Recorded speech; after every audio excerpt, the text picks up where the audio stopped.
Selamat berjumpa lagi.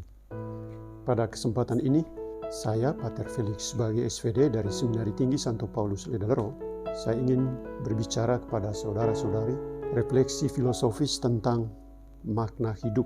Dan tentu, refleksi tentang makna hidup ini ada hubungannya dengan apa yang dalam filsafat disebut eksistensi manusia, makna keberadaan manusia. Dan ini adalah problem yang sangat mendasar dalam kehidupan kita sebagai manusia. Harus diakui bahwa panggilan seorang filsuf atau seorang yang berpikir secara serius tentang hidup, tentang eksistensi manusia, panggilan itu ada hubungan dengan bagaimana dia harus mengerti, memahami secara mendalam arti keberadaan manusia di dunia ini. Bagi saya, filsuf Prancis abad ke-20, Paul Ricoeur, dia akan selalu tetap diingat sepanjang zaman sebagai seorang pemikir besar yang merefleksikan persoalan apa makna hidup bagi manusia, persoalan siapa itu manusia, dan bagaimana manusia masing-masing mengerti dirinya secara baik di tengah dunia. Karena itu refleksi filosofis pada sore hari ini akan membantu kita untuk bertolak dari pemikiran filosofis Paul Ricoeur. Ia dikenal sebagai salah seorang pemikir besar abad ke-20 yang disebut sebagai seorang humanis, dalam arti yang paling mendalam dan luas. Dan ketika meninggal tanggal 20 Mei 2005, Ricoeur pada akhirnya menutup hidupnya dengan sangat mulia karena dia telah menutup perjalanannya sebagai manusia yang berpikir dan merefleksikan tentang makna hidup manusia dengan sangat baik. Dan banyak murid Ricoeur dalam sekolah-sekolah filsafat di seluruh dunia mengerti Ricoeur sebagai pemikir yang secara serius memberikan dan mencari jawaban tentang siapa itu manusia melalui dialog yang multidisipliner dengan eksistensialisme, marxisme, strukturalisme, fenomenologi, hermeneutika, filsafat bahasa dari tradisi Anglo-Amerika, tetapi juga pemikirannya juga termasuk dalam dialog dengan human science seperti linguistik, sosiologi, sejarah psikoanalisa, kritik sastra, dan juga eksegese biblis. Hal inilah yang membuat Ricoeur dikenal sebagai filosof de tous les dialogues, atau filsuf yang mengembangkan pemikirannya lewat jalan dialog dari banyak perspektif. Tetapi dialog dari banyak perspektif itu direfleksikan Ricoeur dengan fokus perhatiannya hanya pada satu hal, yaitu bagaimana manusia mengerti diri secara baik. Bagi Ricoeur, tidak ada cara lain untuk memahami diri sendiri kecuali melalui interpretasi, penafsiran setiap ekspresi diri, baik lewat tindakan, perbuatan-perbuatan, baik lewat simbol-simbol, mitos-mitos, metafora-metafora hidup, maupun lewat teks. Ricoeur adalah seorang filsuf hermeneutik terbesar setelah Heidegger, Gadamer, Schleiermacher, dan Willem Dilthey. Oleh karena itu, Ricoeur dipandang sebagai penafsir teks dari aspek narasi sejarah dan fiksi yang paling terkenal. Dan atas alasan ini dia akan selalu dikenang dan pemikirannya akan terus digumuli tanpa selesai. Mari kita melihat satu aspek penting dari filsafat Ricoeur, yaitu tentang hermeneutika diri, interpretasi diri, dengan penekanannya pada kreativitas bahasa, tindakan, diri yang ada di dalam waktu, identitas naratif dari diri kita masing-masing, ingatan, memori, keterlupaan, dan pada akhirnya juga pengakuan yang penting di dalam diri setiap kita. Tanpa mengabaikan aspek kerapuhan manusia, aspek penderitaan dan kelemahan manusia, tanpa mengabaikan dimensi dosa dan kesalahan manusia, sebagai bagian dari kondisi eksistensial setiap orang, Ricoeur mengajak kita untuk meneliti dua hal ini, yaitu kekurangan-kekurangan kita.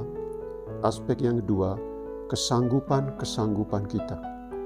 Karena itu sejak awal filsafatnya, dia berbicara tentang aspek kesanggupan. Dia menyebutnya belum capable, atau yang bisa diterjemahkan kapasitas-kapasitas yang paling dasarnya di dalam diri manusia, seperti kapasitas untuk berbicara, bertindak, bernarasi atau mengisahkan hidup, kapasitas untuk bertanggung jawab atas perbuatan-perbuatan sendiri, kapasitas untuk mengingat masa lalu, juga kapasitas untuk mengampuni kesalahan-kesalahan, termasuk bagian yang paling terakhir dari pemikiran Ricoeur, kapasitas untuk mengakui. Karena itu, hal ini disebut oleh Ricoeur sebagai aspek-aspek dasar dalam diri manusia. Dan aspek-aspek ini sungguh menjadi poin yang sangat fundamental kalau kita mengerti diri kita secara baik. Ricoeur adalah filsuf yang radikal mengkritik tradisi pemikiran modern yang dimulai oleh Descartes. Kalau Descartes berbicara tentang manusia dari perspektif cogito, kita ingat Descartes berbicara tentang cogito ergo sum dengan penekanan pada eksistensi manusia sebagai res cogitans. Saya berpikir, saya ada. Ricoeur justru menolak paradigma berpikir ini. Dia mengkritik paradigma berpikir ini karena terlalu terbatas, membatasi eksistensi manusia hanya kepada berpikir itu sendiri. Ricoeur dalam penelitian filosofisnya dengan bantuan fenomenologi, dia memulai mengerti cara berada manusia dari persoalan yang paling fundamental, yaitu saya berada. Saya ada, bukan saya berpikir, bukan I think, therefore I am, tetapi menurut Ricoeur, I am, saya berada. Persoalan yang paling mendasar dari berada ini adalah persoalan universal untuk semua manusia. Kita harus mulai menyadari tentang diri kita dan diri orang lain dari persoalan eksistensial berada. Apa artinya berada?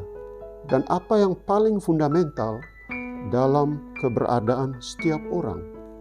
Apa yang kita gali dari cara orang berada? Ricoeur bilang, kita bisa mengerti keberadaan orang dari apa yang disebut tadi basic capacities.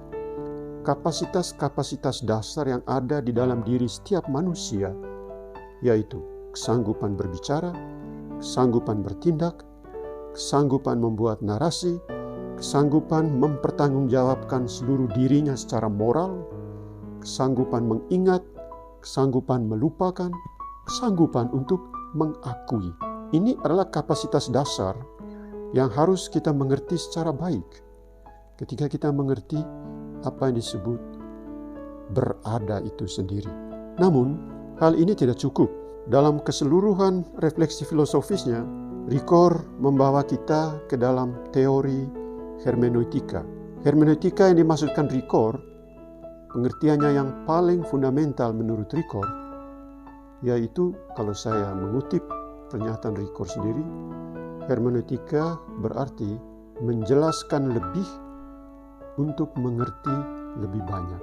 Atau dengan kata lain dalam kutipan bahasa Inggris, to explain more in order to understand better. Menjelaskan sejauh dapat dengan tujuan untuk mengerti lebih baik. Apa artinya menjelaskan sejauh dapat? Menjelaskan sejauh dapat ini membuka kemungkinan kita untuk mengerti eksistensi manusia ketika dia bertindak.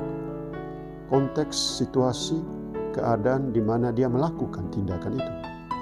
Menjelaskan sejauh dapat membuka kemungkinan baik kita untuk mengerti ketika dia berbicara. Proposisi-proposisi bahasa yang dipakai, rumusan-rumusan logis yang dipakai dalam cara berpikir menggambarkan cara beradanya.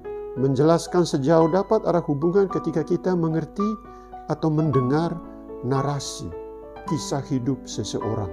Ketika seseorang mengisahkan masa lalunya, ketika dia lahir dengan situasi yang sangat sulit dan menderita, ditinggalkan ibu. Kematian ibu menyebabkan dia harus hidup bersama ayah, tetapi ayah yang aktif dalam hidupnya seringkali mengabaikan cara berada dia. Dia mengisahkan masa lalu itu sebagai masa kehidupan yang dianggap sebagai suka dan duka. Pengertian diri tentang masa lalu dalam kisah menggambarkan bahwa identitas manusia, identitas kita adalah identitas yang naratif. Ricord membuka kemungkinan bagi kita untuk mengerti manusia dari dua perspektif. Dia berkata, man is the joy of yes in the sadness of finite.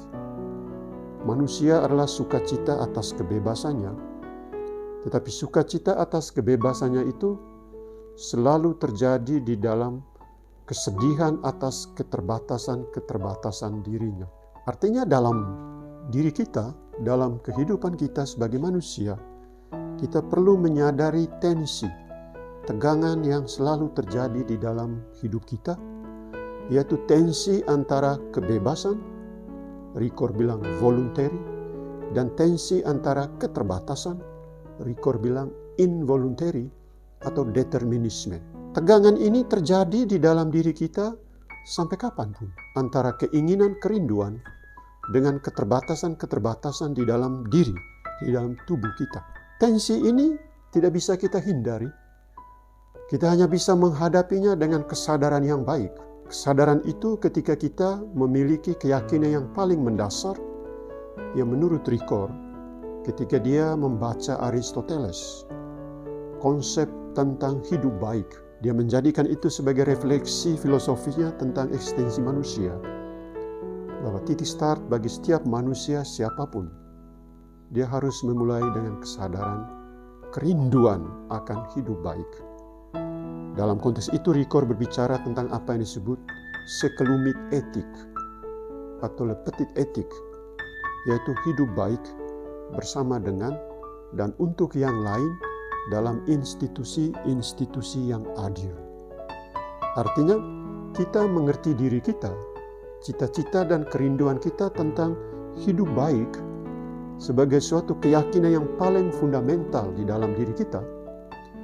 Dan keyakinan yang fundamental itu menyebabkan kita memiliki pengakuan tentang diri, siapakah saya. Ricord berbicara tentang self-recognition.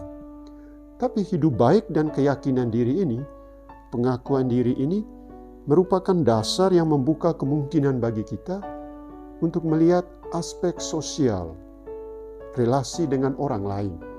Yang Ricord bilang, bersama dengan yang lain. Hidup baik bersama dengan yang lain berarti dalam dimensi persahabatan. Hidup baik dengan orang lain harus dituntun dalam konteks persahabatan, tapi persahabatan yang tulus dan ikhlas agar kita memahami diri kita sebagai manusia bagi sesama. Dia menulis sebuah karya penting yang dianggap mahakaryanya dengan judul Oneself as Another, atau dalam judul asli bahasa Prancis Soi-même comme un autre. Oneself as Another artinya kita mengerti diri kita. Kita memahami keseluruhan eksistensi diri kita hanya dalam konteks dengan yang lain. Yang lain berjasa membentuk kepribadian saya. Yang lain secara fundamental adalah penuntun bagi saya untuk menemukan jati diri saya. Karena itu jalan untuk mengerti diri bagi Ricord bukan short route, jalan singkat seperti yang dikatakan oleh Heidegger, tetapi long route, jalan yang panjang. Jalan panjang itu ditempuh melewati lika-liku, jauh dekat, naik turun, keras lembut, lewat duka cita dan sukacita, yang semuanya menggambarkan tentang long route, jalan panjang untuk mengerti diri. Tetapi Ricord tidak berhenti pada konteks ini dalam arti persahabatan. Dia membawa kita lebih jauh. Hidup baik sebagai keyakinan pribadi bersama dengan orang lain dalam konteks persahabatan sosial perlu juga ditingkatkan ke tingkat etik yang dia sebut untuk yang lain, bagi orang lain. Inilah yang Ricord sebut sebagai etika diri.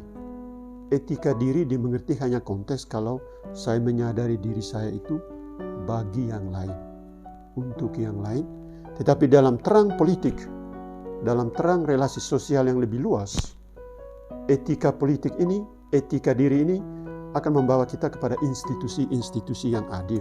Misalnya saya sebagai seorang SPD, saya meyakini diri saya untuk hidup yang baik, bukan saja dalam konteks personalitas saya, tetapi dalam konteks kebersamaan saya dengan konfrater di dalam komunitas, tetapi juga dalam konteks keberadaan saya, panggilan saya untuk melayani komunitas, melayani para frater sebagai prefek, melayani para mahasiswa di kelas sebagai dosen pengajar. Tetapi semuanya ditempatkan dalam konteks institusi, komunitas religius. Ini adalah panggilan universal bagi kita manusia untuk mengerti diri kita, yang Ricoeur bilang, oneself as another. Kita mengerti diri kita lewat sesama yang lain. Mari kita terus belajar mengembangkan diri kita dengan tetap terbuka terhadap yang lain. Karena yang lain itulah yang akan memberi kita makna tentang siapakah kita. Sekian dan terima kasih.